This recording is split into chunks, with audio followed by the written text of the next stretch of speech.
Bonjour à tous, j'espère que vous allez bien. Alors aujourd'hui on se retrouve pour une nouvelle vidéo donc dédiée aux accessoires. Donc il y en a aussi bien pour l'iPhone, pour l'iPad que pour le Mac. Vous allez voir que ma petite sélection est assez sympa. Alors je rappelle que évidemment il n'y a aucun placement produit, cette vidéo n'est pas du tout sponsorisée, ce qui nous permet de vous en parler en toute indépendance. Alors il y a quelques temps je vous avais fait une vidéo donc sur la charge des nouveaux iPhones et notamment la charge sans fil rapide, donc via ces petits galets donc qui sont pris en charge par Apple, qui utilisent la norme QI et qui grimpent donc jusqu'à 7 watts et demi. Alors c'est le cas de ce nouveau petit galet donc de RAV Power et qui lui en fait est vendu moitié moins cher que la concurrence. On arrive à le trouver autour d'une trentaine d'euros.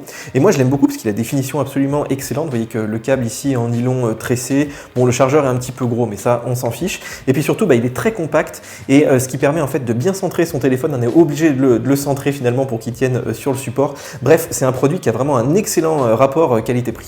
Alors, je vous avais déjà montré des sacs à dos, notamment chez Case Logic, chez Belkin, mais ici, j'aime beaucoup ce nouveau modèle de chez Targus, donc qui vient de sortir, qui est taillé pour les geeks, mais je dirais les geeks qui voyagent, les gens qui ont besoin vraiment d'un sac à dos assez léger, mais qui permet quand même de mettre tout son matériel électronique avec un certain niveau de sécurité. Alors évidemment, on n'a pas une grosse coque, on n'a pas un sac qui est très très lourd, et c'est vraiment l'avantage de ce modèle, c'est que c'est de la toile, c'est léger et c'est hyper pratique. Alors à l'intérieur, on a une grosse poche donc pour mettre un MacBook Pro 15 pouces, ça tient largement. On pouvez mettre aussi bien sûr des ordinateurs plus petits. Il y a aussi des poches pour mettre les smartphones, les iPads, même des endroits pour mettre des chaussures, pour mettre par exemple des petits convertisseurs, des adaptateurs. Vous pouvez aussi mettre votre linge sale, c'est rigolo, il livre un petit sac comme ça à côté. Vous voyez que c'est vraiment fait pour le geek qui part à l'hôtel. En fait, je dirais que le seul défaut, c'est plus sur la partie extérieure, puisqu'il n'y a pas grand chose pour mettre des pieds de caméra ou des monopodes, donc ça, c'est pas terrible. Et puis ici sur le dos, donc on a un petit crochet qui est assez pratique, puisqu'il est très robuste. En fait, si le sac est chargé, vous pouvez quand même l'accrocher sans que ça casse.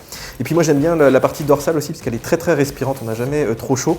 Et surtout, le tout donc est vendu 59 €, ce qui n'est pas très cher finalement pour un sac à dos de cette qualité. C'est quand même un Targus avec des finitions vraiment exemplaires. Alors on avait déjà vu des solutions de clavier et de protection pour iPad. Ici je vous présente donc un nouveau modèle Folio de chez Gecko, donc qui se replie un petit peu comme un petit carnet. Moi je trouve ça assez agréable et qui est en fait un produit 2 en 1, puisque là vous avez donc une coque pour l'iPad, mais aussi un petit clavier Bluetooth donc que vous pouvez clipser comme ça. Ici c'est vraiment tout simple, c'est aimanté et en 3 secondes voilà, vous avez un clavier qui permet de frapper avec des vraies touches sur votre iPad. Donc vous voyez que le produit est plutôt bien pensé. Alors la frappe est assez agréable puisqu'on a des vraies touches mécaniques, contrairement à celui d'Apple. Donc ça, j'ai trouvé ça plutôt sympa. On a aussi un bon angle qu'on peut régler éventuellement là avec le magnétisme, mais c'est vrai que c'est un angle qui est relativement fixe mais qui est assez adapté à la frappe. Alors il y a 2-3 petites choses qui sont mal pensées, notamment ici une touche de verrouillage. Moi j'appuie tout le temps dessus, je verrouille l'iPad tout le temps, donc ça c'est assez pénible.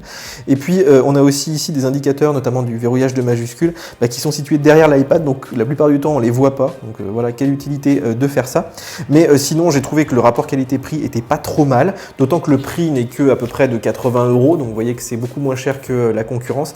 Après effectivement avec 920 grammes, on peut se demander s'il vaut mieux pas un MacBook, puisque là on dépasse en fait le poids d'un vrai ordinateur. Ça dépend si vous faites de la frappe ponctuelle ou pas, mais c'est vrai que si vous faites beaucoup de traitement de texte, mieux vaut sans doute acheter un ordinateur. Bon, Gecko, ils font aussi des coques de protection pour iPhone et même des coques renforcées comme ce petit modèle de G3 Shock qui est plutôt pas mal. Franchement, j'ai trouvé que les finitions étaient assez sympas. Après, moi, je suis pas très fan au quotidien parce que je trouve que ça fait quand même des gros téléphones. Les boutons sont plus durs à actionner. Il y a une partie basse aussi qui empêche en fait de faire le geste pour revenir sur l'écran d'accueil ici sur l'iPhone 10. Mais sinon, c'est vrai que si vous faites beaucoup de sport, d'activités en extérieur, c'est intéressant d'en avoir une à mettre de temps en temps si vous voulez vraiment pas risquer la peau de votre belle iPhone 10, surtout que ça coûte qu'une vingtaine d'euros. Alors si vous avez acheté un des derniers MacBook Pro ou MacBook, donc vous avez sûrement investi dans un petit hub USB comme ça, c'est très pratique en mobilité pour brancher vos souris, vos écrans, etc. Moi mon chouchou c'est le Hutu qui est assez complet, qui a du SD, du HDMI et aussi pas mal de petits ports USB. Mais j'ai reçu ce modèle de Xtorm que je trouve intéressant pour ceux qui utilisent notamment un port Ethernet, ici il y a un port gigabit, il y a une sortie aussi 4K en HDMI, il y a un port USB et surtout il y a 2 ports en fait SD, donc micro SD et SD classique, et puis aussi derrière un port pour brancher directement le chargeur, ça vous fait économiser en fait un port USB-C. Bref, c'est un produit que je trouve pas trop mal, assez complet. Seul bémol, je trouve que les ajustements sont pas forcément terribles au niveau des ports, et puis le prix est quand même assez élevé, plus de 80 € pour ça. Donc voilà, pour moi ce sera toujours le Hutu, mais c'est vrai que si vous avez un usage un peu spécifique, ce modèle est quand même assez bien pensé. Alors je vais vous parler maintenant d'un produit qui est français, qui est en fait un support de téléphone pour voiture. voiture et qui inclut aussi une recharge sans fil. Donc vous voyez qu'il suffit de clipser ici le téléphone. Le support, il faut quand même le brancher en USB donc à la voiture. Et puis malheureusement pour que ça marche, il faut greffer absolument une petite coque donc à votre téléphone, même s'il prend en charge donc la charge sans fil, puisque ici on n'aura pas assez d'aimant sinon pour que ça reste bien accroché.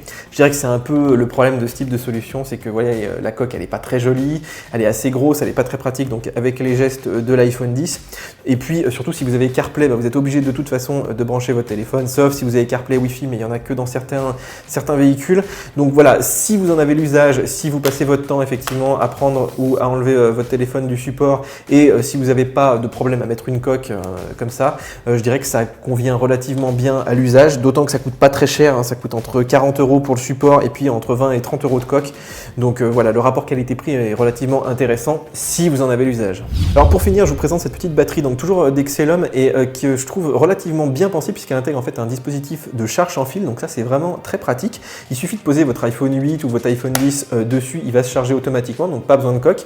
Mais si vous avez la coque qui va bien, vous pouvez donc clipser la batterie qui va rester accrochée, donc vous pouvez par exemple téléphoner, ça fait vraiment un petit chargeur d'appoint, d'autant qu'il fait 3000 mAh, donc vous pouvez très bien imaginer partir en week-end, ça peut vous charger l'iPhone par exemple pendant la nuit ou pendant une demi-journée.